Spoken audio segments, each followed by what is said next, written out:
Cadillac Escalade, a name that has defined luxury on American roads for more than 2 decades. It's Cadillac's flagship SUV, and it's making a comeback for 2026. So what's new this year? The 2026 Escalade's trim lineup has been revamped, with new base models added to the lineup. The premium luxury trim is gone, and 2 new trims have been renamed, Platinum Luxury and Platinum Sport. In addition, 2 new color options have been added to the palette, Vibrant White Tricoat and Magnus Metal Frost. It's worth noting that Magnus Metal Frost is only available on the top-of-the-line V-Series. And most importantly, I will tell you the price of the Escalade, which combines all these features at the end of the video. So, watch the video until the end and decide whether it is worth buying such a car at that price. Now, let's talk about the engine. Under the hood, the Escalade offers 2 serious V8 options. The standard model is powered by a 420 horsepower, 6.2-liter V8 mated to a 10-speed automatic transmission. You can get it with rear or all-wheel drive, and it'll get you to 60 miles per hour in about 6.0 seconds. If you want something a little different, the Escalade V is a completely different option.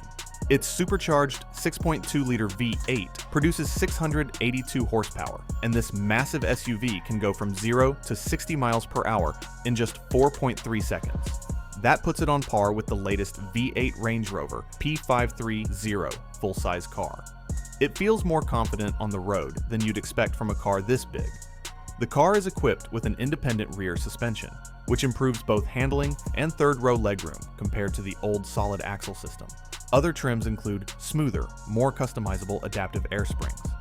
When it comes to towing, the Escalade can tow up to 8,100 pounds. It's worth noting that this figure is available on the base V8-powered rear-wheel drive model. That's 200 pounds less than the Chevy Suburban, but I think it's still good enough for anything like that. Fuel efficiency is where this car falls short of its competitors.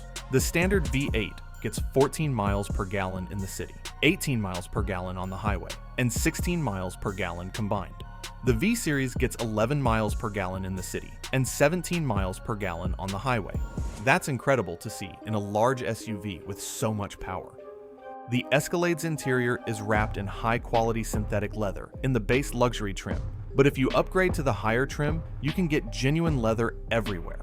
Platinum trims add ultra-soft, semi-aniline leather, leather-wrapped dashboard and door panels, aluminum speaker grills, and adjustable ambient lighting to make this car even more distinctive. The second row matches the front with premium materials and truly comfortable seats. The optional executive second row package adds ventilated, massaging captain's chairs and rear wireless charging.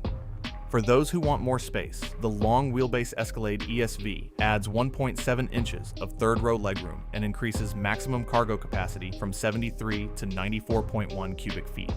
Even with the standard third row folded down, it can fit up to 24 carry-on bags. I think the ESV will provide you with a lot more comfort. The Escalade's tech stack is one of its biggest selling points. The centerpiece is a gorgeous 55-inch widescreen display made up of 3 curved OLED panels, a big step up from the previous generation's 38-inch setup. The driver's side houses the instrument cluster, while the rest is occupied by Cadillac's CUE infotainment system. Wireless Apple CarPlay and Android Auto, augmented reality navigation, and a Wi-Fi hotspot are standard. Audio is handled by a 21-speaker AKG system as standard, and can be upgraded to an additional 38-speaker AKG setup. The rear seats also get entertainment, with 2 12.6-inch screens to keep you entertained on long journeys. Finally, if you were to ask me which model I would recommend the Platinum Luxury trim. It comes with adaptive air suspension, a premium 38-speaker AKG audio system, semi-aniline leather, 16-way power front seats with massage, and a new power door feature that opens and closes all 4 doors with a simple touch. The list of features is endless. If you're open to buying a used car, an Escalade that's been in production for 1 to 3 years, especially the 2026 model, offers warranty coverage at a significantly lower price, since it's almost identical to the refreshed 2025 model. I almost forgot to mention the price of this car. All of this starts at $93,000 and goes up to $174,000. I think the price is not that high for such a car. I hope you enjoyed the review. Thank you for joining me in this review. You would be a great support to me if you simply subscribe to the channel and like the video. you can check out my other reviews that appear on the screen. See you in the next videos.